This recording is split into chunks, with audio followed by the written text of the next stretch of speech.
Hi, this is a summary of Chapter 5, Predictive Analytics, Number 2, Text, Web, and Social Media Analytics.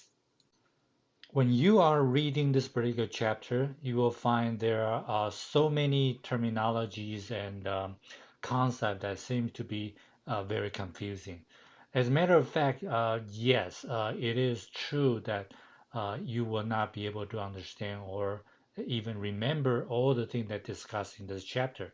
However, I would like to provide a little bit guideline for you to get a sense of where you should be start to understand the concept of the text, web, and social media analytics. The main reason that you find this is a very difficult chapter to read is because a lot of these technologies are still under development, and a lot of these terminology are not used by the popular users that we have encountered. And the topic of text mining, web mining, and social media mining has already get into the area of artificial intelligence, machine learning, and many other advanced data analytics techniques. It will be a good idea to pay the attention to some development of the commercial available artificial intelligence applications. On your textbook, they have introduced IBM Watson. Watson is now a cloud-based artificial intelligence tool that has been commercialized. So if you want to do a lot of more sophisticated text mining or try to study people's mind, and it will be a good idea to study or use the service provided by vendor like IBM Watson, or the other popular tool will be Google Go. And large organizations such as Amazon and Microsoft has also offered similar service. IBM Watson was a heritage derived from a IBM artificial intelligence engine called Deep Blue. If you have some kind of vague memory from your younger or childhood, that you probably remember that there were some development in the artificial intelligence when IBM has developed a computer that beat the world champion in the chess playing.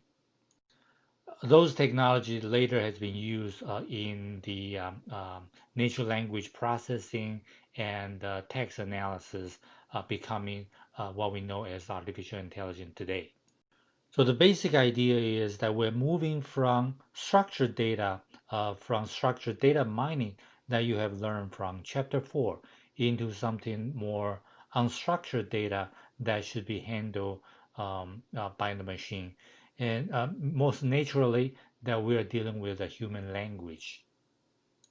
So the so-called text mining, web mining, or social media mining, we are trying to quantify the natural language that human beings use, try to make it more structured. And artificial intelligence does play a very essential role in this particular process. So even though that your chapter title contained the keywords text mining, text analytics, um, the web mining and social media mining, they are essentially similar and from the same source. Now this particular slide or the picture show how the authors of this textbook perceive what the technology we're using today. And the central part of all these mining technique or artificial technique is based on text analysis or text mining. When the text mining is used in the more human-oriented area, such as reading the textual novel sort of human creation, or reading voice recognition, machine recognition, or even OCR technology, text to, or I mean, optical to text, or something what we call reading scan image to text. Those are all included in the area of text mining. And when text mining is used in the area of on the web or on social media, become web mining and social media mining. And to be honest with you, because the development of the text mining area or the text analytic area is very new. There is no centralized terminology that dictionary that we can define at this particular point in time. So what we can get is that reading from the terminology of the textbook and try to understand how these different terminology that has been used. And our learning objective here is that we try to understand the input and output of text analytics and try to understand the process of how to do it. Now, the reason that you want to understand the process is because when you are encounter the situation that your future organization or your current job require you to do some sort of text mining, you should have some confidence of designing that particular process. The skill or the idea of how to come up with this process is more important than knowing the detail of how these text analytic has been performed in the past. I would like to kind of draw your attention to this particular picture here. And this picture is something what we call a context diagram. A context diagram is in technology's world, is a diagram showing up the technology as a black box, and it's basically telling you when we are encountering a technology, what are the input and output of that particular technology. And as a business student, it's important to know that whenever a new technology is being presented in front of you, what are the necessary input and what are the output that you can use from this particular technology. You need to know the output of technology because that is the application of the technology. You also need to know the input so that you can acquire necessary resource so that you can provide to this particular technology to get the correct output. So from this diagram, you can see that we have three major direction of the input and generate one important output. That one important output is something what we call the context specific knowledge. So regardless of you are analyzing social media, analyzing the web, or just plain old documents from PDF or words, and what we are trying to get there is let the machine or computer to know or to be able to grab something out of those huge oceans of data and information. So, for example, when you are reading somebody's Facebook or Instagram, Instagram is actually go a little bit beyond the text mining, but it's the concept is similar. And as a human being, of course, when we read a Facebook page or the Instagram page, we will be able to understand or develop some sort of a perception about what the person intend to do when they are posting their Facebook every day. Maybe they try to build their personal brand. Maybe they try to just seek out for emotional support, or maybe they try to get the some commercial benefit out of these posting. And as a human being, we may be able to understand, but of course, that a human being has limited times and energy to read all the Facebook page and Instagram posting. So the basic concept is if we can have computer doing analysis as a company, and you can know much more about your customer, about your client, and the person you're trying to serve. So that is all the purpose of data analytics and text analytics in this particular example. So try to grab something out of this context using machine is the whole purpose. And to reach that particular objective, you need to get data input. In this particular situation, you can have unstructured data most likely in text analysis from the social media posting, from document. Those are unstructured data, and you need to have some software and hardware and technology that used to analyze those information and data. And those are the terminology and commercial product we try to learn and understand in this chapter. And in different area, in marketing or in legal application, in medical field, you need domain expertise to provide some sort of foundation for machine to understand. Yes, the machine is not that smart yet to learn everything. A human expert still is still required in the process to give the machine some sort of guidance. In the text mining area, what the domain expertise is trying to provide is usually the measurement. What is required for a machine to measure the output of your knowledge? What is the useful knowledge?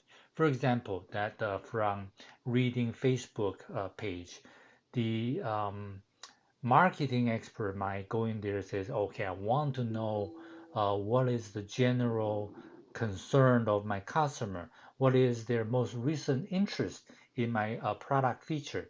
So you need to provide the measurement, the keywords, so the machine can generate those features, and that will serve the purpose. So domain expert and the software, the technology, the availability, and finally the source of the data. The three important input go into our engine. Then your service provided by Watson or by other powerful artificial intelligence engine will be able to generate something useful for your company or organization to use. And most of the text mining techniques follow a very similar process. The similar process is presented in figure 5.6 here as a very simple three-step process. The basic concept is that you have to get your data source ready. And we use this particular terminology called corpus. Corpus, of course, is a Latin word describing the human body. And corpus is basically the source of the data. So when you have the major part of the data, we call that corpus. And the next step is once you have the major document input, and this is actually corpus is your input. And once you have the input, the next thing to do is based on this input textual information, we try to create some sort of analysis. The analysis is using a very simple, something what we call the document or text matrix to do an analysis. In the next slide, we will see how the matrix can contribute to the basic of uh, artificial intelligence in text mining. In studying the metric, we can now derive the relationship between words and the concept and meaning, and that becomes the knowledge we try to extract. To me, this particular table shows the central foundation of text analysis already. So the all the text analysis engine, including some of the servers you probably have used already on the web called Grammarly. If you use a Grammarly to correct your grammar when you're writing a term paper, and you already use some sort of the text mining or text analytic technology already. Uh, Including Grammarly or all the Google's and the IBM service on the text analytic, use a lexicon or some sort of a dictionary to create important terms. So the text analysis of the process is try to make association between documents or peoples or with the terminology. The most fundamental skill is to count. If a particular word or phrase has been used more often, it means that that particular phrase is more important. And so the frequency of the count becomes an index or a key measurement for any text analytics. And then if you can assign meaning to that particular terminology, is it positive or negative? Then you can get a sense of the document. And later on, we will introduce a very important terminology in chapter 5 called sentiment analysis. And I believe once you understand that sentiment analysis, you can apply and derive your own process of understanding the document. And when you are introduced, or if you're asking for a technology that can be doing this text extraction and counting, then you will be able to analyze your customers or your employees' behavior from whatever document they try to provide to you. So now, sentiment analysis. Sentiment analysis has been a very standard analysis already. In your learning module, they have posted a link linking to a 2017 NPR radio about 2 minutes you can listen to the radio. It was a sentiment analysis about President Donald Trump's tweet. So basically, that you can analyze a person's textual information and try to understand the mood or fundamental psychology of that particular person. And of course, I will not judge or comment on the political implication of it. And if you read a little bit more about almost all the human multimedia input nowadays can be converted into text information. For example, when I'm talking to you, and if you watch the YouTube version of this, all my talking can be converted into a or using closed caption. And all these closed captions are text input. And if you can analyze those text input, you can actually get a sense of what this person's talking is all about, even though without the tones and the expression of the human being. It seems like the fundamental human expression for the word choice they have selected has already created some sort of or reveal their psychological um, feeling about a certain thing. So sentimental analysis is based on all these texts that you are grabbing from a person's input and try to grab a sense of how this person feel. And using that information, you can actually do a lot of this entertainment or political movement, influencing people's judgment, selling stock, all these applications. So I encourage you to read a little bit about that particular posting I have for you in your module 5B, I believe, and learn more about sentiment analysis. One key ingredient in sentiment analysis is using this called the polarity classification. So it seems like a very kind of big words in there, but the basic concept is you have to create a lexicon or of positive and negative words. So some words are more positive, some words are more negative, and a lot of these software tools today, including Python or IBM SPSS, the tool we're using, has sentimental analysis built in there, and they already have built a positive and negative word dictionary. So using those tools, that tool will automatically and actually generate or analyze your word count to see if you are using more negative or positive tone. And as a matter of fact, for many of us who use Microsoft Office, and Microsoft Office already also have used this particular technology, try to analyze your writing to see if you are more positive or passive tone.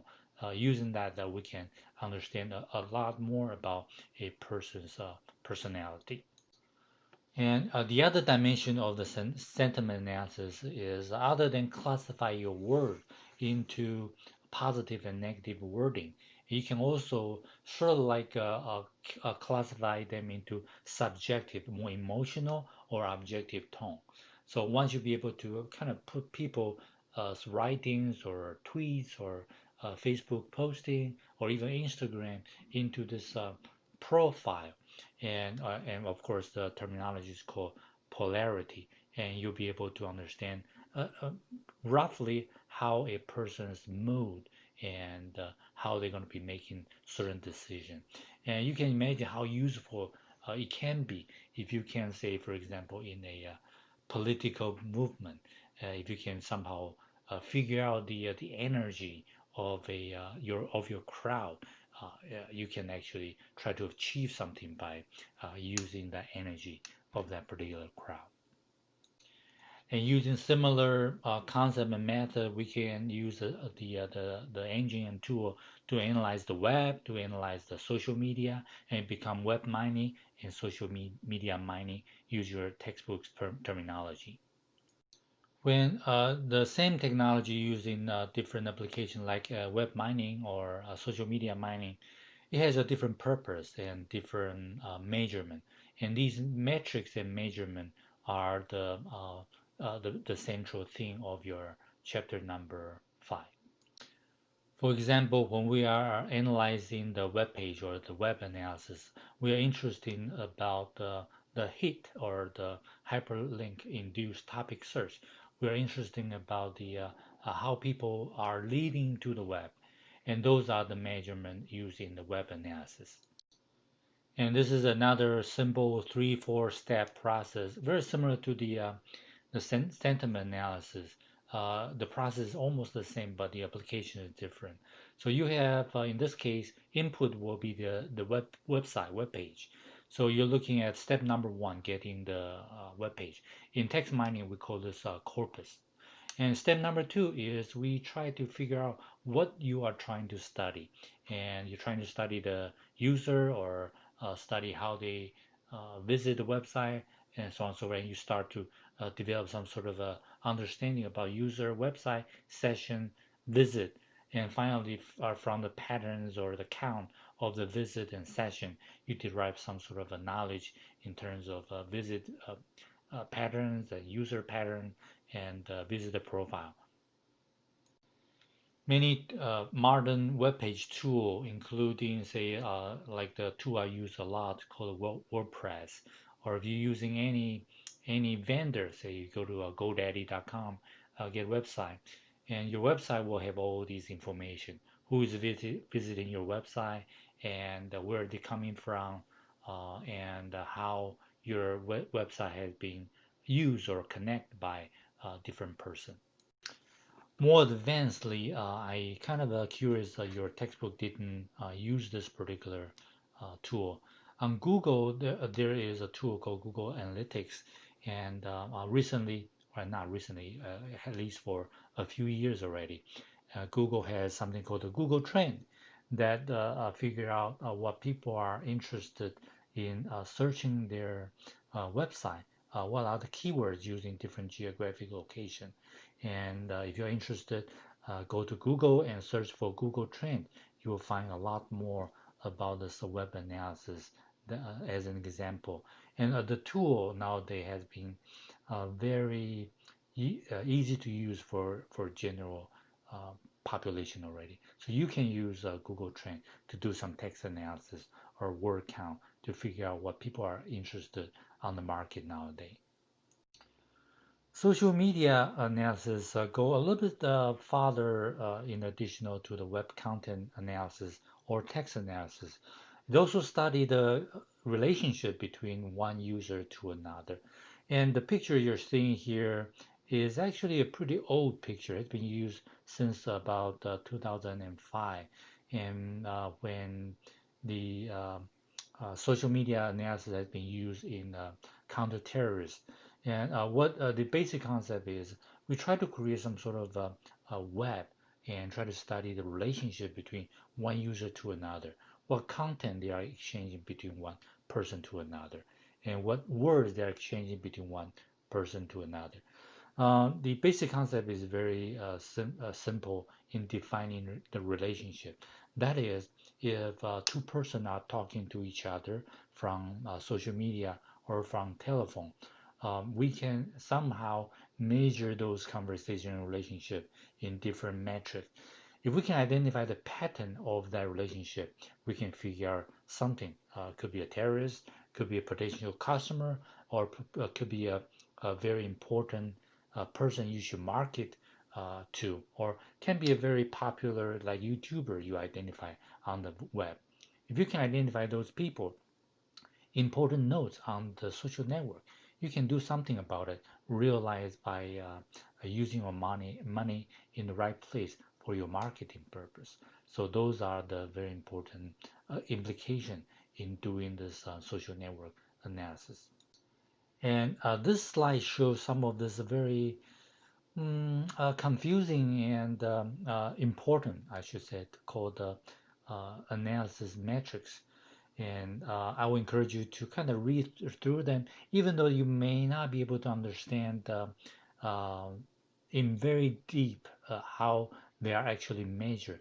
But basically, what they are trying to do is try to measure the relationship in many different way. Say, for example, when I talk to you, and the vocabulary we are using between me and you are mainly in the technology world, and that is something that we call the homophily because it's a very homogeneous meaning between me and you. And the direction between me and you are unidirection. So Professor talked more to you than you talk back to me, and that talked about the some other measurement that you can find. So using that concept of how humans communicate with each other and what are the content that communicate with each other, then you'll be able to understand some of the terminology as a measurement we use in here as a social media analysis. Instead of using those metrics as or kind of a jargon and professional measurement in social media analysis, these terminology are actually more useful when you are trying to think about how you define a relationship or identify the quality of the content.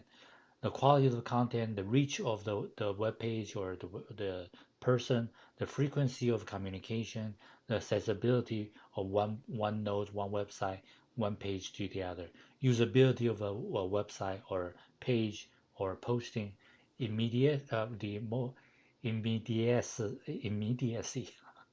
the more recent information and updatability. Those are the common measure of our websites and content analysis.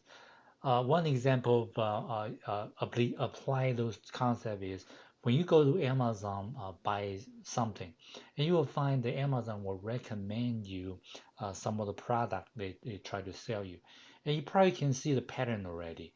The more recent you visit, the more likely they're going to be giving you a recommendation. So when you are visiting a website, they're try to sell a say for example face mask in recent time, and you'll find that Amazon will recommend you more about face masks or health product and that sort of thing. So immediacy, updatability are actually the measurement they try to collect and try to analyze when they try to develop some sort of a marketing strategy to you.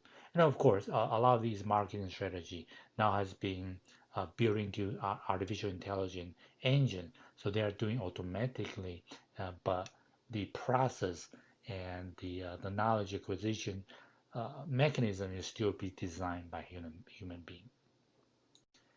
And that would be some of the thing I like to kind of tell you in a short video summary. And of course, I cannot cover all these terminology they have discussed in chapter 5.